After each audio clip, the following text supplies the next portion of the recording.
Howdy everyone, welcome to Babel Royale. I saw this tweet while I was scrolling through Twitter today about a Harry Potter festival in Cairo, Egypt. And this quote that's in the tweet from one of the festival goers caught my attention, and it inspired me to make a video that I've been meaning to make for a while. It reads, quote, "When I want to run away from reality, I just rewatch Harry Potter and it makes me feel safe." Unquote.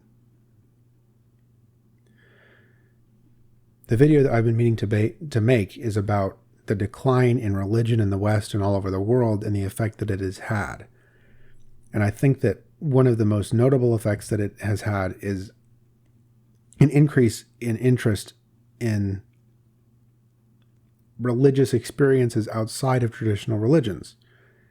Because humans have a proclivity for religious experiences. This is not an opinion. We're capable of inducing religious experiences with substances like psychedelic drugs, but you also are capable of inducing a religious experience by watching something like Harry Potter or one of the traditional Disney movies. It's a mythology that's played out on screen, and it's so captivating that you actually forget where you are. A little bit. You know that feeling at the end of a movie, a really good movie, where you remember who and where you are? You're like, oh yeah, that's right, I'm in a movie theater and now I have to get my car keys and go get in my car to drive home. You know how you come back into yourself almost as though it was almost an out-of-body experience. Almost. Yeah, that's a religious experience. You can't, if you don't consider that to be a religious experience, you simply don't understand religion at all. You have to know nothing about spirituality to think that's not an essentially and necessarily spiritual experience. Anyway, to return to the point, the decline in traditional religion, the decline in attendance to houses of worship, not just Christianity, but any traditional religion, the decline in interest in those more traditional sources of religious experiences and spirituality have created a thirst for spiritual experience that has to be quenched somewhere, and people find that thirst quenched in the cinema, largely, but not just there. To service my point, I pulled up some Google search trends.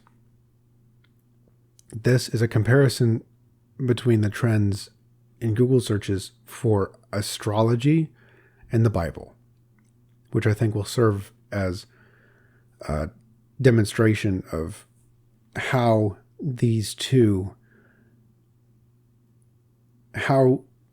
a lack of interest in traditional religion, which is represented by Google searches for the Bible in a region or in a particular population, amplifies the necessity for something like astrology to fill that spiritual void. And that's exactly what we find. So, astrology, there's more interest in astrology in more liberal blue states, to look at it politically, although this is not inherently a political issue. I'm sure it affects the political decisions of these jurisdictions to some extent, but that's a more complicated video for another time. You see the most interest in astrology in Hawaii, Vermont, New Mexico, Oregon, California. New York won't be far. There it is, number 8. And these are the places, if we look at searches for the Bible, obviously searches are highest in the Bible Belt. Alabama, Mississippi, Tennessee. But if you go all the way to the bottom of the list, what do you find? Vermont, Massachusetts, Connecticut, New York and California won't be far. There they are. How do you explain this? Well, I explain it as I already have. The human spirit calls out to be fed. It needs to be fed. We have a proclivity and a hunger, and I would argue that we actually need, like we need food and water, we need spiritual experience and spiritual fulfillment.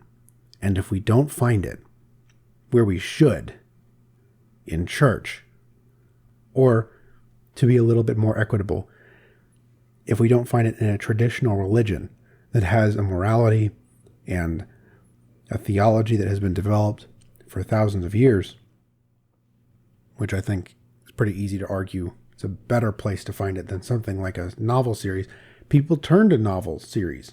And that's not to rail against the novel series. Harry Potter actually had a magnificent moral underpinning. And I'll make another video maybe if you're interested, or maybe just because I want to, that Harry Potter actually has the same moral ethic as Christianity. And it's actually just the Christ story.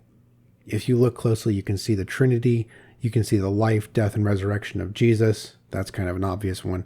The ending of Harry Potter is actually not at all a surprise if you caught on to the spiritual, not just the spiritual, to the Christian parallels earlier on in the series. If you caught on to that, you could guess pretty easily that Harry Potter was going to die and be resurrected. If J.K. Rowling knew what she was doing, which apparently she did because she said that. Anyway. This is a long subject. I want to get Mason in on this discussion and make a whole video about it. If we haven't already, we might have talked about it a little bit once, but we should talk about it longer because I think this is a really important point, and I think that it explains a lot of the behavior that we're seeing in the world. And I'm going to close this video by pointing out the Church of COVID. You might have seen this subreddit, r/Church of COVID. You might have heard some people refer to COVID anxiety as a religious fervence. And it is. There's actually there's nothing about the particularly COVID conscious people that it's not religious behavior. It's a church that has sacraments in masks and, well, not masks so much as the vaccine. It has rites. It has that's rites for the uninitiated. It has priests. It has holy texts. They declare people heretics. They don't use that word, but they use synonyms. This is what happens when traditional religion in a society collapses. That's all there is to it. Our souls are thirsty, ladies and gentlemen.